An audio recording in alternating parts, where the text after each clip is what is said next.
This is President Samia Suluhu Hassan. She has just been sworn in for her first full term as the president of Tanzania. With over 97% of the vote, the victory is a landslide. But across the country, particularly in the capital, Dar es Salaam, many are shouting foul. The UN has raised concerns about reports of deadly violence in Tanzania.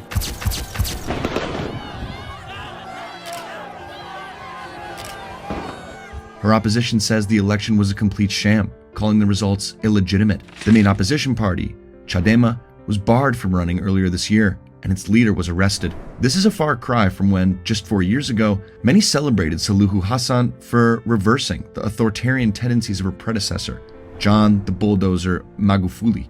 Now, as Suluhu Hassan begins her full term, the country has erupted into chaos. Security forces have responded with gunfire, tear gas, and mass arrests. So, how did this turn happen? What does the crisis mean for the region? And what does it signal for democracy across the African continent? To understand the implications of this election, you have to understand the ruling party, Chama cha Mapinduzi, or CCM. They have been in power since 1977, making them the second longest ruling party in all of Africa. Its former leader, John Magufuli, was elected president in 2015. Under his rule, physical violence, censorship, and harassment were deployed to close off political space. 2 years after his election, the main opposition leader, Tundu Lissu, was shot 16 times in a suspected assassination attempt. Miraculously, Lissu survived, but fled to Europe for years of treatment and rehabilitation. Meanwhile, under Magufuli, Tanzania experienced one of the strongest economic growths on the continent, moving it from a low-income to a lower middle-income country. But the autocratic tendencies became undeniable. In 2020, at the height of the COVID pandemic, Magufuli denied the disease and canceled testing. Despite this, he was re-elected in a landslide, but not without immense controversy. The election showed clear signs of democratic backsliding.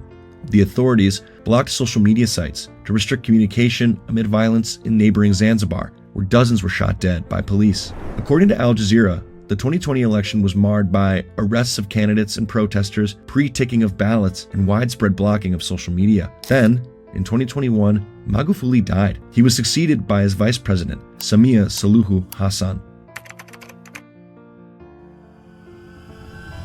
Now, Tanzania is in another election cycle, and this one was almost a carbon copy of 5 years previous. After 4 years as interim ruler, Suluhu Hassan seems poised to continue the democratic backsliding initiated by her predecessor. This time, the violence began on October 29th, the day of the actual election.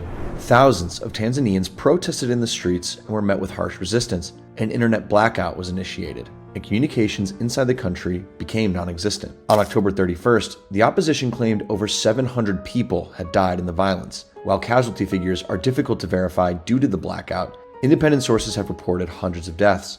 Making verification harder, Tanzania's main opposition party accused the police of actively disposing of the bodies of hundreds of demonstrators killed in the crackdown. Despite the unrest, the African Union congratulated President Suluhu Hassan, and numerous African heads of state attended her inauguration, calling for unity and solidarity in the country. But another reason why this is especially significant are the economic implications for the rest of the region. The political unrest could potentially disrupt key trade routes and the economies of landlocked southern African nations that rely heavily on Tanzanian ports for essential goods and services. Tanzania is part of the 16-member Southern African Development Community, or SADC, and a key stop on the North-South Corridor, one of Africa's most important regional trade and transportation routes. The network's ports, roads, and railways link the SADC bloc to Africa's Great Lakes region. More than 60% of all SADC trade flows through the corridor.